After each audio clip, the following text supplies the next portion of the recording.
Dear Prime Minister, my name is Yishai Fleisher. I am the international spokesman for the Jewish community of Hebron.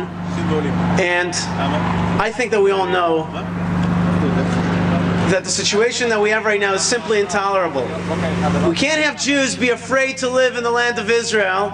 We can't have Jews walking around afraid to go to places like Hebron, which is the place where our fathers and mothers are buried. We can't have a place like Gush Etzion, which is so successful, so much thanks to your economic policies, have become normative places, become abnormal because we're allowing the jihad to take root. Adoni Rosh Mמשלה, Mr. Prime Minister, tremendous respect for all your great work. It's great to be able to catch the terrorists at the edge, at the end, when they're coming at us. You know, catch them when they're coming out of their swamp. But that's not good enough. We got to catch them before they come out. We got to drain that swamp. We can't have terrorists messing up our lives, killing our children in the most normative places in the land of Israel. And if you expect me to get on this microphone and to speak calmly, I'm not going to do it. Because 33 people is not the amount of people that have been murdered. There have been thousands, hundreds and thousands that have become afraid. Not to mention all the people that have been maimed, whose lives have changed forever. Not to mention all the people whose sons, daughters, fathers have been killed. We cannot allow this situation to go on. And of course, Women in Green and Nadia Matar has said very clearly, and I believe this very much as well, it's not about what the international community tells us that it's hopelessness. It's actually about the hope of taking our land away from us. This gives an appetite to the jihad. There's an appetite that the jihad has because it thinks it will win. We think that we have a great and flourishing country with its startup nation. It's so shiny and great. The economy's great. You get a new car. And we think that we're on the winning path. But the jihad thinks that they got Sinai, they got Gaza, they got South Lebanon, they got Judea and Samaria. They're in control of Hebron. They think that they're on the warpath to take away Jerusalem and to put us into the sea. Nothing's changed from 60 years ago. Nothing's changed from 67 when they said that they would throw us into the sea. Nothing changed for those jihadist policies that are no different than the Nazi policies that one of the great Palestinian leaders, Haj Amin al-Husseini, had in the past.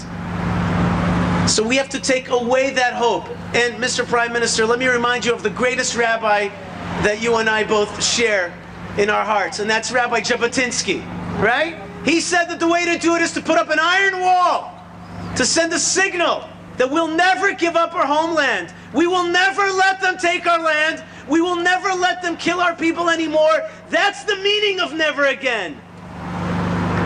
And now never again needs to be enacted. It can't be just a theory. Never again. Here's another Holocaust museum. We have to say never again to the jihadists. Those who are coming to kill our children, our fathers, our brothers, our sisters, our daughters.